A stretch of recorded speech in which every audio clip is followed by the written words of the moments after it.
Hello, welcome back. This week I did, well, I kind of cheated. I did everything early because I was going to be busy and knew I wouldn't have time to actually do crafting because I'd be with family. So I'm showing you some things from earlier that I finished recently but didn't make it into the video.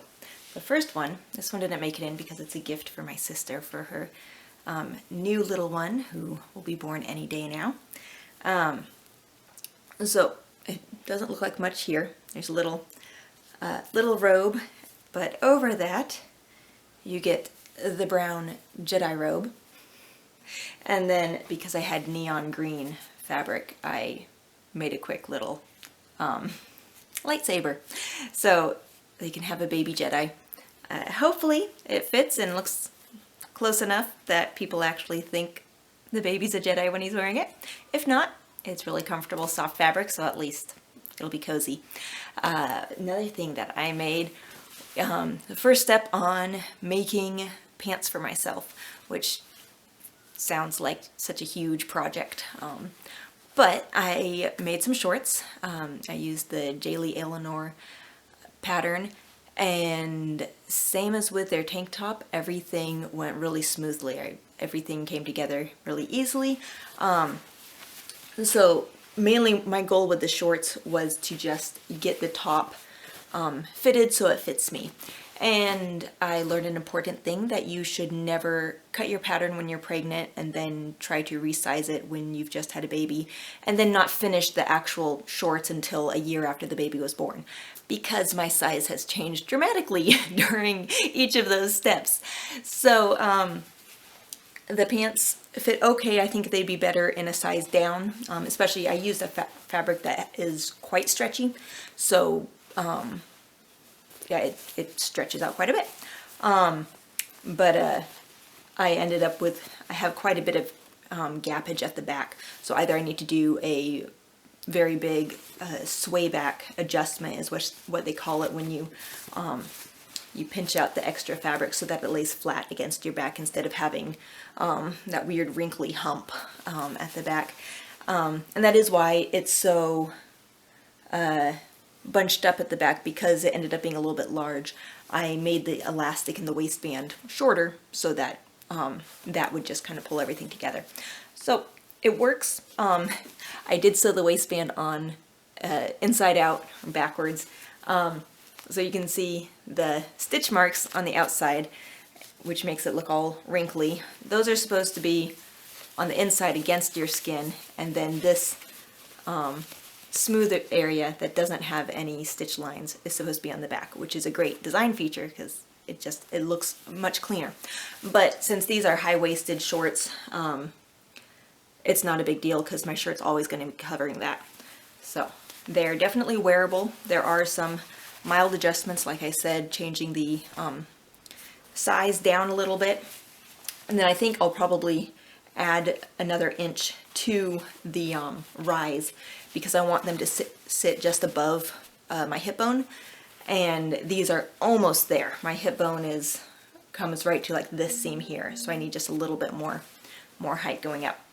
But otherwise, I'm very pleased with how they turned out. I've worn them multiple times outside because the weather is, we've had some sunny days in the 50s where it feels like summertime. So I'm pleased with that. Next step is to kind of readjust the pattern, get those measurements put down on paper, and then cut out another pair. I'll probably make another pair in the same fabric with the dark blue, but I also have that stretch white corduroy that I want to make some pants out of. And so that will be one of my next projects. And then I'm starting to stack up projects. I need to make a list of what my priorities are. I cut out fabric for new swimsuits, so that if this warm weather keeps going like it is, I'm going to be needing to sew those pretty quickly so that my kids have new swimsuits. And then I'm also, well, Easter's coming up, and I have some beautiful fabric that I want to make dresses for the girls, and they love poofy skirts, so I've been going through my patterns, and I found a vintage pattern for little girls that has a nice poofy skirt. So I think I'm going to use that for it, and hopefully I will get that taken care of. Yeah, it's easy to do one dress at the last minute and just like, squeeze it out in an evening. It's harder to do two back to back. So hopefully I can get two dresses and have the creative motivation to just power through and do two of the same, because they do enjoy matching dresses now. So I'll probably make little changes to each one so they're not exactly alike, just because I like having everything be a little bit different, and especially if I can try just a little bit of a different technique. I like to learn something new on each project, and I'm not a big fan of super matchy-matchy. So as the girls get older, they can choose. If they request outfits that are exactly identical, then I will do my best to honor that. But right now I can do it halfway how I want to do it, and some of how they want to do it. So I'm sure they'll have more and more requests as they get older. But it's a joy to sew for them. I love that they enjoy wearing what I make for them, and I hope that lasts forever. I really hope they don't outgrow wearing homemade clothes. So I need to improve my techniques so that by the time they're old enough to really pay attention to what their clothes look like, what I make them looks just as good as store-bought, so they're not embarrassed by it. But that is my current plan, is to keep improving, keep learning, and practicing is, I find, the best way to do that. I often have a tendency of holding back and trying to say, oh no, I'll wait to use this fabric until I really know what I'm doing. But I'm never going to know what I'm doing until I actually practice. And especially with sewing, it's a lot of hobbies that are hands-on. They need kind of that muscle memory. So the more you do it, the straighter your seams get, the more you understand how fabric works and what different levels of stretch adds, or how to sew with woven, which is still, seems really difficult to me because I can always fudge a little bit with a stretch fabric if I didn't cut it exactly straight.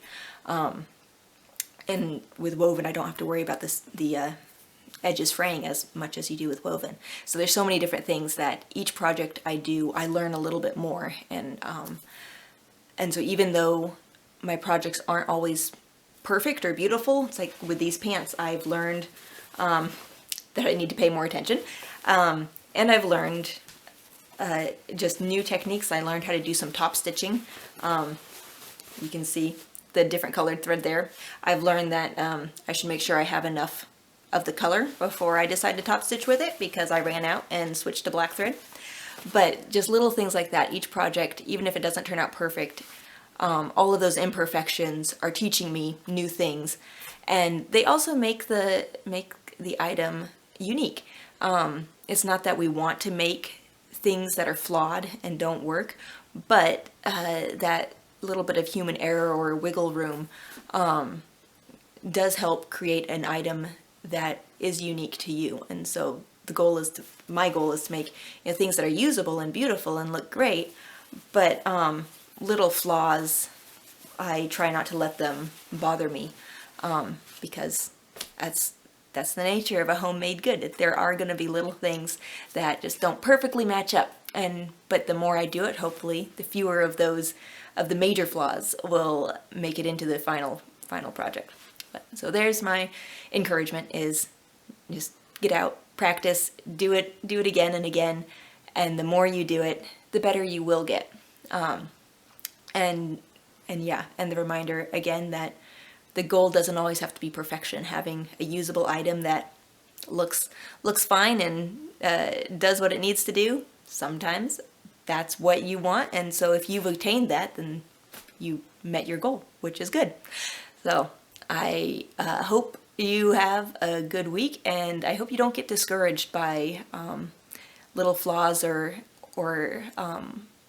little mistakes, because most of the time it's just something that you can learn a lesson from, and next time you can do better. And so it's just like a baby learning how to walk. You don't chastise them for falling down. You just help them get up and every single time they fall down, they know a little bit better how to stand up and balance. So that's what we have to remember, I think, sometimes in our own lives with everything that we try. Mistakes and little flaws aren't the end of the world. It's a lesson learned, and now we can do it better. So I hope you have a good week.